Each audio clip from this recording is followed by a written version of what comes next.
आइए आज पढ़ाई करते हैं हम बंगाल विभाजन। जो इसकी घटना 1905 में हुई थी। बचपन से छोटी क्लासेस की किताबों से पढ़ते आते हैं। आज हम इसी बंगाल विभाजन को सुनियोजित ढंग से पढ़ेंगे और कंटेंट को हम इस तरह पढ़ेंगे कि ये पढ़ने के बाद हमें कहानी जैसे लगे और आसान भाषा में हमें याद हो जाए। हमने 1857 के गदर को पढ़ा था। 1857 की जो गदर भारत में होती है वो गदर सुनियोजित नहीं था, लेकिन अंग्रेज़ों को उस गदर में इतनी नुकसान हुई कि अंग्रेज़ चारों तरफ अपनी एक सेफ्टी वॉल चाहते थे और ये घेरा उन्होंने भारतीयों से तैयार किया था। और इसी घेरा का नाम तत्कालीन ज़माने में कांग्रेस था। हम लोगों ने कांग्रेस के बारे में भी पढ़ा, क्योंकि आपको पता ही है कि जब किसी से दुश्मनी होती है तो उसकी अच्छी बातें भी हमें बुरी लगती है। तो अंग्रेज़ डायरेक्ट अपनी बात भारतीयों से नहीं कहना चाहते थे, वो अपने प्रतिनिधि के माध्यम से कहलवाना चाहते थे।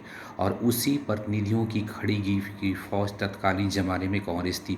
हालांकि कांग्रेस बाद के दिनों में ताकतवर हो गई थी, क्योंकि हम इसलिए कह रहे हैं कि उस समय देखा जाता है, खास करके 1905 से पहले, कि कांग्रेस वही बात किया करते थे, वही जो अंग्रेज़ बोलते थे, यानी उनके हाँ में हाँ मिलाते थे, विरोध नहीं करते थे।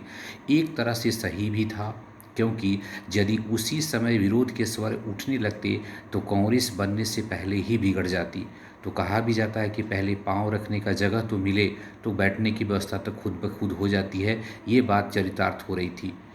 यदि हम बंगाल विभाजन को देखें, क्योंकि अंग्रेज़ों ने कुछ ना कुछ इसके पीछे उद्देश्य होगा, तो जो भारत में धीरे धीरे क्रांतिकारी आंदोलनों की स्वरूप जन्म ले रही थी। और इसको तिलक ने शुरू किया महाराष्ट्र से, लेकिन धीरे धीरे करके ये सुनियोजित तरीके से संगठित होने लगी थी बंगाल में। तो अंग्रेज़ों ने सोचा कि इसको पनपने से पहले ही इसको हम नष्ट कर दें, ख़त्म कर दें। तो इसीलिए उन्होंने क्या किया कि हिंदू और मुसलमानों के आबादी के आधार पर बंगाल को विभाजित कर दिया। एक्चुअल में ये विभाजन नहीं था, ये उन क्रांतिकारियों का विभाजन था जो बंगाल में इकट्ठा हो रहे थे। हम शुरुआत करते हैं। आपको पृष्ठभूमि समझ में आ ही गई होगी कि बंगाल में राष्ट्रवाद की लहर बढ़ने लगी थी। इसको समाप्त करने के लिए अंग्रेज़ों ने बंगाल का विभाजन किया। मैंने पृष्ठभूमि समझाया आपको। अंग्रेज़ों ने इसे प्रशासनिक सुधार कहा। कहते क्यों नहीं, कैसे कह सकते थे कि हमने हिंदुओं और मुसलमानों के उनके संप्रदाय के आधार पर बांटा, ये तो कह नहीं सकते थे। तो बांटने की जो मजबूरी थी उसी को उन्होंने प्रशासनिक सुधार कहा। बंगाल विभाजन की घोषणा लॉर्ड कर्जन ने 19 जुलाई 1905 को किया तथा 16 अक्टूबर 1905 को इसे विधिवत रूप से लागू कर दिया गया।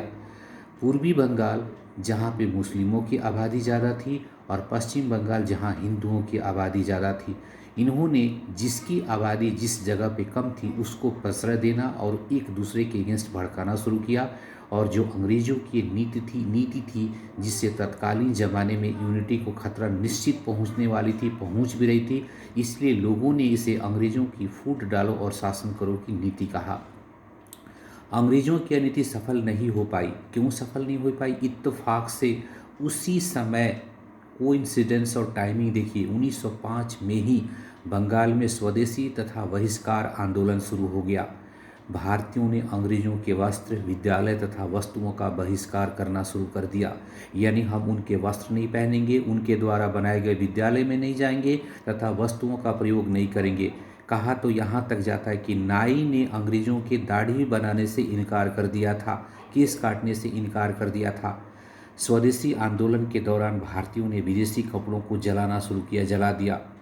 हालांकि ये बात रविन्द्रनाथ टैगोर को नागवार नहीं गुजरी, उन्होंने इसका विरोध किया। उनका कहना था कि इस आंदोलन के फलस्वरूप ऐसे गरीब लोग भी अपने वस्त्रों को जला दे रहे हैं जिनके पास दूसरे वस्त्र खरीदने के साधन नहीं है, तो इसीलिए ये कृत्य अच्छा नहीं था, ये उक्ति थी और ये कहकर उन्होंने इसका विरोध किया था। ये पूछा जाता है किसने कपड़े जलाने का विरोध किया था।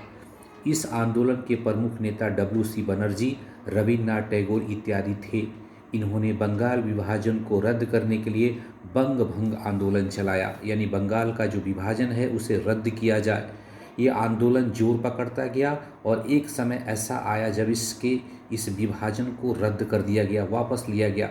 1911 में लॉर्ड हार्डिंग के समय ब्रिटेन के राजा, जिनका नाम जॉर्ज पंचम था, भारत आए।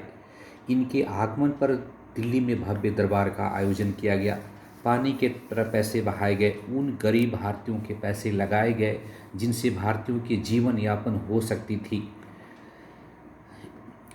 इस दरबार में कुछ घोषणाएं की गई थी, जिसमें से महत्वपूर्ण घोषणाएं 3 थी, जो इस प्रकार थी। बंगाल के विभाजन को रद्द कर दिया गया क्योंकि इसके लिए आंदोलन चलाया ही जा रहा था।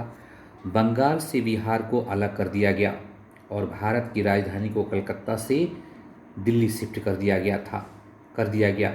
जो ये घोषणाएं हुई, इसको 1 जनवरी 1912 से लागू कर दिया गया। इसलिए कभी कभी टाइमिंग जो पूछा जाता है, तो ये घोषणा हुई थी कब? 11 में, लेकिन इसे विधिवत रूप से लागू कब कर दिया गया था? 1912 में। इस समय गोपाल कृष्ण गोखले ने करजन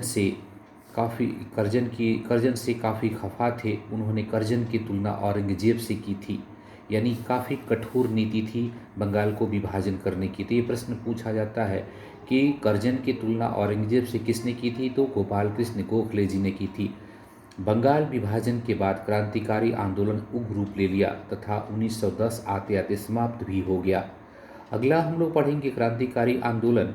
क्रांतिकारी आंदोलन जो था, उसका दायरा जो था एक भारत में था और भारत के बाहर विदेशों में था। जैसे गदर पार्टी वगैरह के बारे में हम अध्ययन करते हैं। तो जो भारत में क्रांतिकारी आंदोलन हुए, वो भी 2 चरणों में संपन्न हुए थे। तो अगले कंटेंट में हम इसी चरणों के बारे में पढ़ने वाले हैं और इसके बारे में फिर हम इसी तरह कहानी के माध्यम से समझने का प्रयास करेंगे। तो उम्मीद है कि इस वीडियो से इस घटना की पृष्ठभूमि और होने वाली घटनाओं को आपने विधिवत और बढ़िया रूप से पढ़ा होगा, जो आपके आने वाली परीक्षाओं में काफ़ी सहायक होंगे। धन्यवाद।